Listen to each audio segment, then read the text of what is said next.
En la antigua tierra de Canaán, en la tienda de un patriarca llamado Jacob, nació una historia que resonaría a través de los siglos. Esta es la crónica de un soñador, un esclavo, un prisionero y un príncipe. Esta es la historia de José Jacob. Amaba a todos sus hijos, pero sentía un afecto especial por José, el hijo de su vejez. Como muestra de este favor, le regaló una túnica única, tejida con muchos colores. Esta prenda, un símbolo de amor paternal, sin saberlo, sembró las semillas de la discordia. Sus hermanos, consumidos por la envidia, comenzaron a verlo no como a un hermano, sino como a un rival. La tensión se intensificó cuando José compartió sus sueños. Vio gavillas de trigo, la suya erguida mientras las de sus hermanos se inclinaban ante ella. Soñó con el sol, la luna y 11 estrellas, postrándose ante Elán para sus hermanos. Estos no eran simples sueños, eran presagios de su propia sumisión, una afrenta a su orgullo. El resentimiento echó raíces profundas, transformándose en un odio que buscaría una salida. Un día, mientras pastoreaban los rebaños lejos de casa, vieron a José acercándose a lo lejos, la oportunidad perfecta para deshacerse del soñador. Impulsados por la amargura, ignoraron los ruegos de su hermano mayor, Rubén, lo despojaron de su túnica de colores y lo arrojaron a una cisterna vacía, un pozo oscuro en el desierto. Mientras debatían su destino, una caravana de mercaderes ismaelitas apareció en el horizonte, en ruta hacia Egipto. Judá propuso un plan alternativo en lugar de manchar sus manos con su sangre. ¿Por qué no venderlo? Por 20 piezas de plata, José fue vendido como esclavo. Para encubrir su traición, mancharon su túnica con sangre de cabrito y se la llevaron a su padre, dejando que Jacob creyera que una bestia salvaje había devorado a su amado hijo. El dolor de Jacob fue inconsolable, un luto que lo acompañaría durante años. El polvo del desierto de Canaán dio paso a la majestuosidad del antiguo Egipto, una tierra de pirámides imponentes y dioses extraños. José, ahora un esclavo, fue comprado por Potifar, el capitán de la guardia del faraón. Pero incluso en la servidumbre, José no estaba solo. El Señor estaba con él en todo lo que tocaba, prosperaba, y pronto se ganó la confianza de su amo, quien lo puso a cargo de toda su casa. José demostró ser diligente, sabio y de una integridad inquebrantable. Sin embargo, su rectitud sería puesta a prueba. La esposa de Potifar, atraída por el joven hebreo, intentó seducirlo día tras día, pero José se mantuvo firme, su lealtad no solo a su amo terrenal sino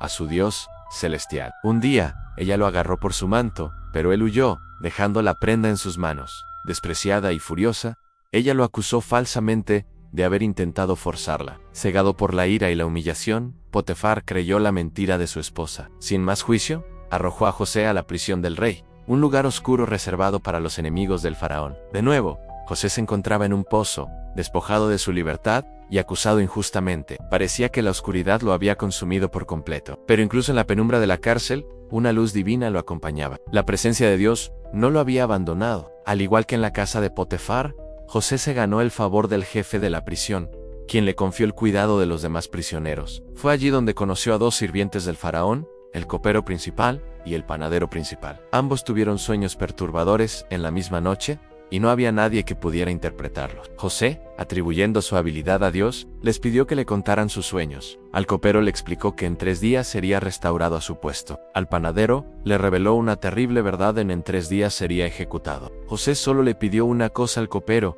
aunque lo recordara cuando estuviera ante el faraón. Todo sucedió como José había predicho, pero una vez libre, el copero se olvidó por completo del joven hebreo que languidecía en prisión.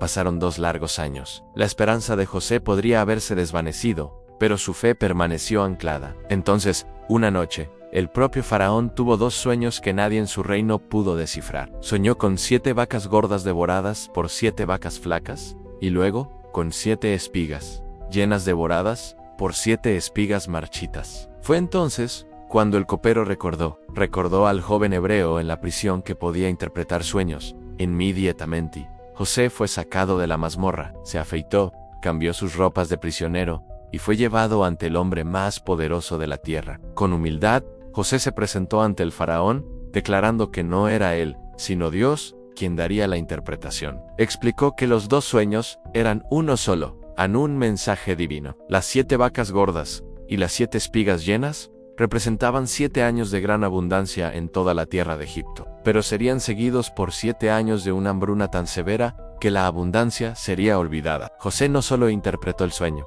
sino que ofreció un plan. Aconsejó al faraón que buscara un hombre sabio y lo pusiera a cargo de recolectar una quinta parte de la cosecha durante los años de abundancia, almacenándola en graneros para los años de escasez. El faraón, asombrado por la sabiduría y el espíritu divino en José, no buscó más. ¿Acaso podemos encontrar a otro hombre como este, en quien esté el espíritu de Dios?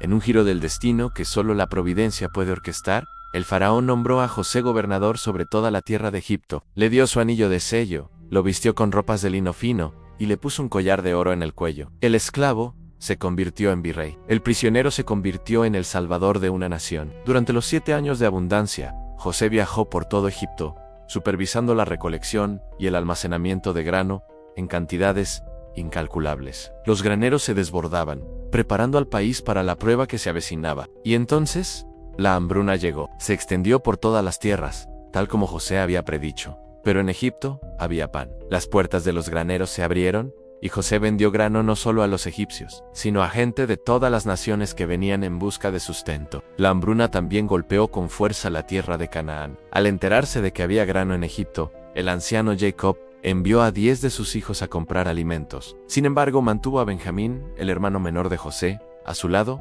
temiendo perder al único hijo que le quedaba de su amada Raquel. Cuando los hermanos llegaron a Egipto y se presentaron ante el poderoso gobernador, no lo reconocieron. Se inclinaron ante él con el rostro en tierra, cumpliendo sin saberlo aquellos sueños de gavillas que tanto habían despreciado años atrás. Pero José los reconoció al instante. El momento que había esperado quizás tumido durante más de 2 décadas, había llegado. Con el corazón agitado por una mezcla de emociones, José decidió probarlos. Los acusó de ser espías, los trató con dureza, buscando ver si sus corazones habían cambiado. Exigió que trajeran a su hermano menor para probar su historia. Los hermanos, angustiados, hablaron entre ellos en hebreo, sin saber que José los entendía. Recordaron su pecado contra su hermano menor, creyendo que este sufrimiento era su justo castigo. Al oír su remordimiento, José se apartó para llorar. Regresó, tomó a Simeón como rehén y los envió de regreso con grano, pero también con el dinero que habían pagado devuelto en secreto en sus sacos. Cuando el grano se acabó, se vieron obligados a regresar a Egipto, esta vez con Benjamín. La reunión fue intensa. Al ver a su hermano menor, el único hermano de su misma madre, José se sintió abrumado por la emoción y tuvo que retirarse de nuevo para llorar. Después de una última prueba, donde José simuló acusar a Benjamín de robo, la verdadera transformación de los hermanos se reveló. Judá, el mismo que propuso vender a José, se ofreció a sí mismo como esclavo en lugar de Benjamín, para no romper el corazón de su padre. Al ver su genuino arrepentimiento y amor fraternal, José ya no pudo contenerse. Expulsó a todos de la sala y entre sollozos se reveló: «¿Yo soy José? ¿Vive aún mi padre?». Sus hermanos quedaron paralizados por el miedo y el asombro, pero José los consoló. «No se entristezcan ni se enojen con ustedes mismos por haberme vendido aquí», dijo, «porque para preservar la vida me envió Dios delante de ustedes». En su traición, vio la mano soberana de Dios obrando un plan mucho más grande. Lo que ellos intentaron para mal, Dios lo había encaminado para bien. La reconciliación fue completa y abrumadora. Hubo abrazos, lágrimas de alegría y un perdón que lavó décadas de culpa y dolor. José proveyó para toda su familia, trayéndolos a Egipto para que vivieran en la mejor tierra del país. La familia de Jacob se salvó de la hambruna y se reunió con el hijo que creían perdido. La historia de José no es solo una crónica de traición y redención familiar. Es un testimonio del poder de la fe en medio de la adversidad, de la integridad frente a la tentación y de la asombrosa providencia de un Dios que puede tomar los hilos rotos de nuestras vidas y tejerlos en un tapiz de gracia y propósito. Desde el pozo hasta el palacio, la vida de José nos recuerda que incluso en nuestras noches más oscuras, Dios está obrando, preparando un amanecer de esperanza. Si esta historia te ha inspirado, dale like a este video y suscríbete para más crónicas bíblicas del mundo antiguo. Gracias por acompañarnos en este viaje.